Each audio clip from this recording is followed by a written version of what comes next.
Hello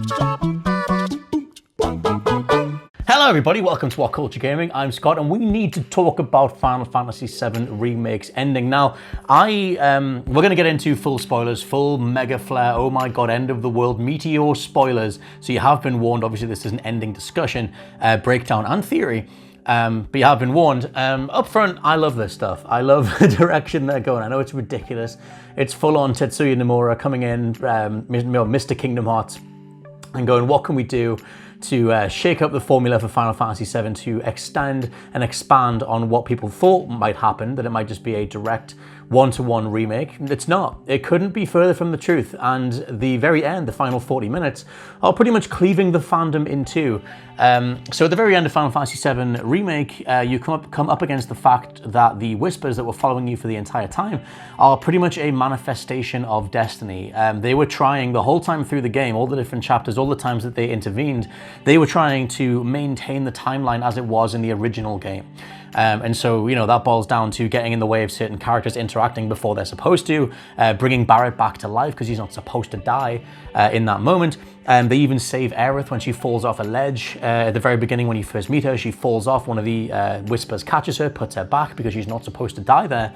And so I like the idea, even on that idea of it, I like the idea that the original game's expectations, canon, and timeline are manifested inside the remake, and our characters realize this and realize what they're up against. And so at the very end, when the Whispers are millionfold and they're covering big chunks of Midgar, and it's almost like they're screaming, "This is how things are supposed to go." We have Sephiroth and Aerith, who very much seem to be aware of what's going on. Now, this is the stuff that gets really crazy. This is the bit where it's just... There's enough stuff in the game that backs up these theories. I call them theories, but I think this is entirely what they're going with, and I'll explain as I go. So there are three main strands to this final thing. We've got the setup of the Whispers, we've got Aerith, and we've got Sephiroth. So I'm going to go with Sephiroth first. His agency in the game is you barely see him until the very end, and then he turns up for the big final fight. But it's all of his dialogue that is incredibly important, because he says to Cloud when after they finally have the big old fight, and him and Cloud end up on the edge of creation, and Sephiroth says to Cloud that he has 7 seconds until the end, and he wonders what he'll do with it. Now this is fascinating because in the original game, when Sephiroth appears to kill Aerith, when he drops out of the sky, literally down to the second, the amount of time that Sephiroth is on screen in that scene is 7 seconds. 7 seconds from him appearing in the sky, dropping down, stabbing Aerith, that's a 7-second window. I don't know if they always planned that, Final Fantasy VII, back in the original days, but whatever. That feels very much like what he's referring to, which would, assume that going forward in part 2 or part 3 or wherever we get to the point where Aerith gets stabbed, you're now going to have some sort of agency in that. Because a lot of Final Fantasy VII Remake is a celebration of the original game. It's very much lots of callbacks and nostalgia, and we've gone back, we've made this weird little enemy that no one cared about into a great big final boss.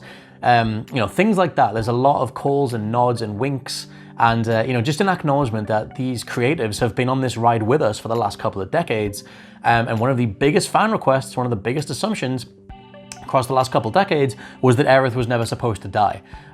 She was initially in the PS1 game, she was found, there's a piece of artwork of her looking up at the Highwind in the original game's instruction manual that isn't in the game. She's dead before you actually get the Highwind. And the assumption is that, she wasn't meant to die. There's also a space left for her in the final fight. There's a bit where all the characters line up before they fight the final version of Sephiroth, and there's a plinth that's empty. And a lot of people also think that means that's where Aerith is supposed to go. And so, over the years, it's always been this thing. Was Aerith supposed to die? Was that cut for time or whatever? Everybody just fell in love with Aerith and wanted her to survive. And I think they're bringing that back. I think that's part of this remake. I think that all of this is geared towards the idea that maybe you can save Aerith. I don't think that'll come, easy. I think you'll still have to kill somebody, and God forbid I have to kill Tifa. But still, the 7-second window that he refers to, gives the game away, quote unquote, in that this Sephiroth, remake Sephiroth, is the same one as before, and his consciousness has traveled between both games. Now this explodes everything in regards to, and I've got more evidence, don't worry, but this explodes everything in regards to the way that Tetsuya Nomura is bringing his Kingdom Hearts brain to Final Fantasy VII. And if you think of Sephiroth and Aerith, They are two massively overblown entities. You know, you have Aerith representing all things joyful and light and positive, and Sephiroth all things dark. Both of those entities in different Final Fantasy VII ephemera, whether it be Advent Children, Crisis Core, whatever. You know, they've done it all. They, you know, at the very end of the original game, Aerith pretty much has become the life stream. You see her face as the very last thing that you see after the life stream protects the planet from the meteor. And Sephiroth too, in Advent Children, it's not canon anymore, but in Advent Children is brought back because some of his followers, some of his clone type people, bring him back based on the fact that even though Sephiroth's body is dead, there are still bits and pieces that can be recovered in terms of memories. As long as someone is thinking of Sephiroth or remembering him, somehow that results in him coming back. So he has came back before. And there is this 7-second thing. There's also the fact that Sephiroth refers to the future of this game, of the remake's future, as something that hasn't happened yet. And when he's about to be defeated in battle against Cloud, he says, "Not yet," and he pushes Cloud back away again. There's all this stuff in regards to, they know, Sephiroth and Aerith both know how things are supposed to go. And to pivot that across into Aerith, at the end of the Midgar section, she says that what awaits her on the other side of this interdimensional portal is boundless, terrifying freedom.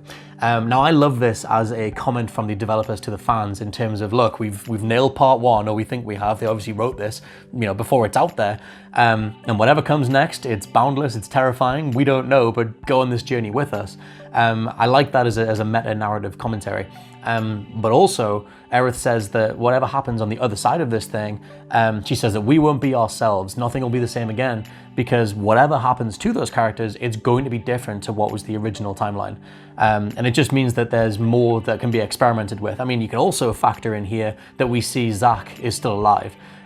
It seems like he's in his own timeline because you see a different version of Stamp, the little cartoon dog that Shinra has co-adopted for some of their propaganda adverts in the main game.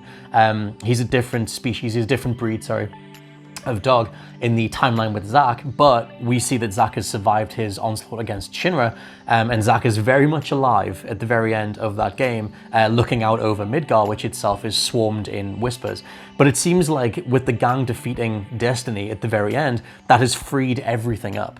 And going forward, they don't know what the hell's going to happen next, whether Aerith's going to be able to survive. I mean, they show scenes, Cloud remembering or predicting, precognitively looking forward to the scene where Aerith dies and the holy materia falls out of her hair and goes into the water. That scene is in here, even though Cloud hasn't experienced that yet. I think all of that is to wrap around the fact that Sephiroth and Aerith both know what has happened in the original game, and their consciences have both gone through all that stuff and are now replaying the events in the remake. It's Final Fantasy VII Remake is almost a sequel, an alternate timeline where the original game is over here somewhere and we're now following this main timeline. Most things are the same until they really start to diverge. It's also worth pointing out on the Aerith side that there are multiple examples throughout the game of her knowing exactly what's going to happen. One of them is at the very beginning when you first come across her, she gives Cloud a flower and she says, "Oh, these are the sorts of flowers given when lovers reunite." Doesn't mean anything to Cloud, but it, you know, and it's almost like a fan nod on our side. But still, there are so many more examples in Chapter 12. When Tifa goes to tell Aerith that she needs her to go take care of Marlene, Aerith jumps in and finishes the sentence for her and says, "Oh, you want me to get Marlene, right?" She wouldn't know who that is. She has no reason to expect that. So that makes sense too as to why she is playing all this stuff out until she eventually gets to the very end on that bridge leading out of Midgar, and her tone totally changes and she gets quite scared and she pulls Cloud back because she doesn't know what's next, because this is them deviating from the timeline. Another example is that, well, across the game, she talks about the future not being set in stone, about straying from the path. She tells Cloud not to fall in love with her in Chapter 14 if you get her optional scene. And she also thanks Cloud for all of the memories that she's had with him, even though, you know, in the timeline of the game, we've only really hung out with Aerith for a couple of days. And maybe Cloud means that much to her in that small time span, but it makes more sense for Aerith to be referring to the original game, referring to everything that those people have already been on. And it's only, like I said, it's only Aerith and Sephiroth that are fully aware of everything that's happened before and how they're going to change it going forward. Because it's worth pointing out here that both Aerith and Sephiroth both die. And, you know, whether Aerith was forever happy becoming part of the live stream and protecting the planet in this ethereal sort of capacity where she can, you know, fend off meteors left, right, and center, hanging out with Zack in the afterlife. On Sephiroth's side, clearly he's not okay being dead. He always says, I don't only want to be a memory, which is obviously the line from Advent Children, but a lot of the key creative staff oversaw that too. That idea of Sephiroth wanting life, wanting to matter, wanting to be this, you know, all-conquering soldier, that's kind of his drive and always has been. And it's the thing that's, you know, he's had such a strong willpower, it's prevented him dying, which is anime 101. So I think that it makes sense, quote unquote, to, in a world that knows how this story is supposed to play out, to start manifesting destiny and character will, and having characters be aware of their destiny, be aware of where they went in a past life, in an old game, and then look to try and directly affect that. I personally love that stuff because it directly draws in the experiences that we've had and we've talked about for the last 20 years, and then tries to make that the story. It's very meta, but I do like it. It's all going to be in how they handle it going forward. It could be a complete mess. I think it's promising. The final thing that brings all of this stuff together and confirms that idea of multiple timelines is in the final fight when you go up against the, it's called the Accretion of Whispers, which is the giant Whisper Harbinger, the giant big one. When you go up against that, and it's 3 small minions, they're called Whisper, Croceo, Rubrum, and Viridi. If you use the Assess Materia, that usually gives you, you know, weaknesses and stuff like that for each enemy. Use that on the Whispers and you'll get pieces of lore for each one. So for Whisper Harbinger, if you focus on them, it states that the big final boss is an accretion of whispers, accretion being a build-up of all these whispers, all this build-up of fate and destiny and how things are supposed to go. And the quote is that this accretion of whispers is the so-called arbiter of fate. The creature appears when someone tries to alter destiny's course. They are connected to all threads of time and space that shape the planet's fate. Carry that across to Whisper, Croceo, Rubrum, and Viridi, the smaller ones, and the quotes for them, and they are an entity from a future timeline that has manifested in the present day. It also notes that all of these creatures protect the future that gave shape to it. So, I mean, all of this stuff directly lays out the fact that we're dealing with multiple timelines. We're dealing with the idea of the Final Fantasy VII crew, you know, being spearheaded by Aerith. It's very much her that says, this is what awaits us if we decide to mess with time in a meta sense on the developer end. We're going to mess with this established formula, this established story, and characters engaging in a game. We're going to charge forward and we're going to see what we can do if we literally break the canon, if we literally break the expectations.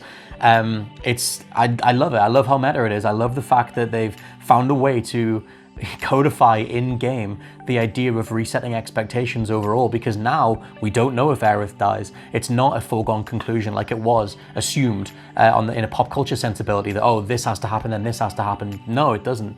Maybe Tifa dies instead, maybe Barrett dies instead, maybe nobody dies and everybody can be saved based on multiple endings or how it goes.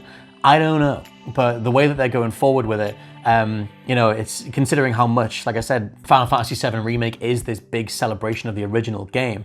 One of the biggest fan requests was always whether Aerith lives, and this could be their way of doing it.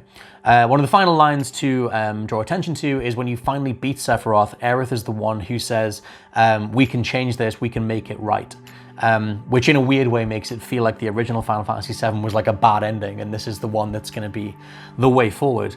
But it seems like neither Aerith or Sephiroth are happy with the way that their fates eventually ended up. And obviously, Sephiroth does have to die eventually, but maybe Aerith can survive.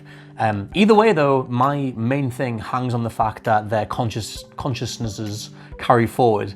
And we're dealing with an Aerith and a Sephiroth that have greater knowledge of past events with everyone else trying to catch up. I think that stuff is absolutely fascinating. But let me know what you think down in the comments below. Do you like the idea that the remake is kind of secretly a sequel, and what do you think is going to happen in the next installment? Do you think they should keep running with stuff like Zack being alive and potentially Aerith being saved?